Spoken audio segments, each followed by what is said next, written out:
আমাদের চারপাশে এমন কিছু মানুষ আছে যারা আপনার ভালো দেখতে পারবে না। এক কথায় হচ্ছে তারা আপনি যাই ভালো করেন না কেন সেখানে একটা খুঁজে বের করবে। এমন ভালো করেন যে কোনো একটা জিনিস ভালোভাবে করলেন, রানলেন বা একদম করলেন, তখনও বলবে যে আরেকটু মরিচ হইলে ভালো হইতো, আরেকটু পেঁয়াজ হইলে ভালো হইতো, আলুগুলো একটু কম সিদ্ধ হয়েছে, আর একটু সিদ্ধ করলে ভালো হতো। যখন আপনি বিরিয়ানি রান্না করতে যাবেন তখন বলবে যে আর একটু কিছু দিলে হয়তো, আর একটু বাদাম কম হয়েছে, নারকেল কম হয়েছে, না হয় দুধ কম হয়েছে, না হয় এরকম কার সাথে মিলে যে একটু কমেন্ট দেখতে চাই। সমস্ত মানুষ থেকে যতটুকু পারবেন দূরত্ব বজায় রাখবেন, কারণ এরা এতটাই জঘন্য এবং খারাপ হয় যে আপনাকে তিলে তিলে শেষ করে দেওয়ার জন্য আপনার পেছনে লেগেই থাকবে, এবং তার যদি লসও হয় তারপরেও সে লেগে থাকবে। এটা তার একটা টার্গেটেই মনে করেন আপনি পড়ে গেলেন। যাই হোক, কোনো মানুষের বর্তমান অবস্থা দেখে তার অতীত বা তার ভবিষ্যৎ বিবেচনা করা হয় না। একটা মানুষ অতীতে অনেক কষ্ট, স্ট্রাগল, অনেক পরিশ্রম করেই কিন্তু একটা পর্যায়ে পৌঁছায়। ওখানে গিয়ে আমি যে আমার দু চারটা কথায় তাকে ক্ষতিগ্রস্ত বা তাকে মন থেকে একদম মর্মান্ত করার অধিকার নাই।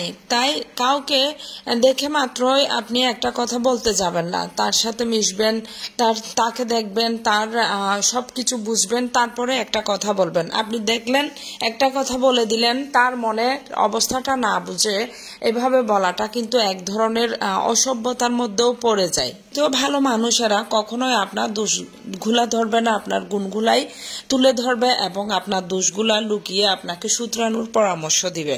আর যারা হচ্ছে প্রকৃতপক্ষে আপনার ভালো চায় না, আপনাকে বারবারই অপমানিত অপদস্থ করতে চায়, তারা কিন্তু যে ভালো কাজই করেন না কেন আপনার দোষ ধরতে থাকবে। তাই সবসময় চেষ্টা করবেন ওই সমস্ত মানুষ থেকে 1-2 হাত না 100 হাত দূরে থাকার জন্য।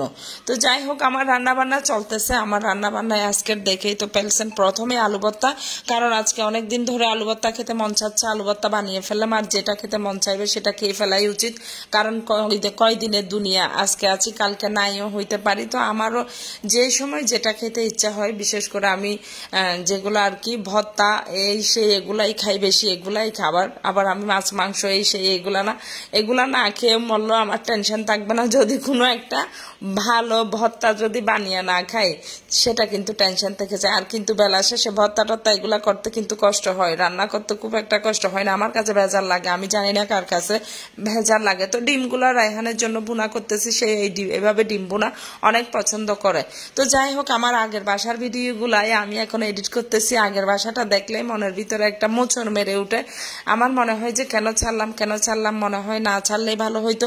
কিন্তু আবার বলি যে না, ভালো একটা স্কুলে যদি আসতে হয় অবশ্যই চেঞ্জ করতে হবে। এটা তো আর আমার নিজের বাড়ি না, চাইলেও আমি সারা জীবন থাকতে পারবো না। মানুষের অভ্যাস এক এক রকম, আসলে বলার কিছুই নাই। তারপরও আমি বলবো যে মানুষের অভ্যাসগুলা একটু পরিবর্তন হওয়া উচিত।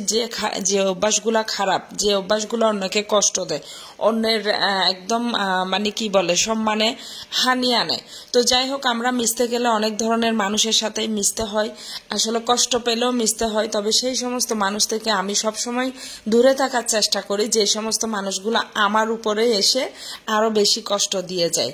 তো যাই হোক, এখন ভাত খেতে বসে গেছি আর আলু ভর্তা নিয়ে নিচ্ছি, মা ছেলে খাচ্ছি। আর আমার ছেলেকে বলতেছি রিভিউটা কেমন হবে, সে বলতেছে যে মা তোমার হাতের রান্না অলওয়েজ টাইম রিভিউ, মানে কি বলবো, ভালোই থাকে। আসলে মায়ের হাতের রান্না প্রত্যেক বাচ্চারা তাদের প্রিয়, পৃথিবীর সেরা রান্না, পৃথিবীর সেরা রাঁধুনি তার কাছে তার মায়ে।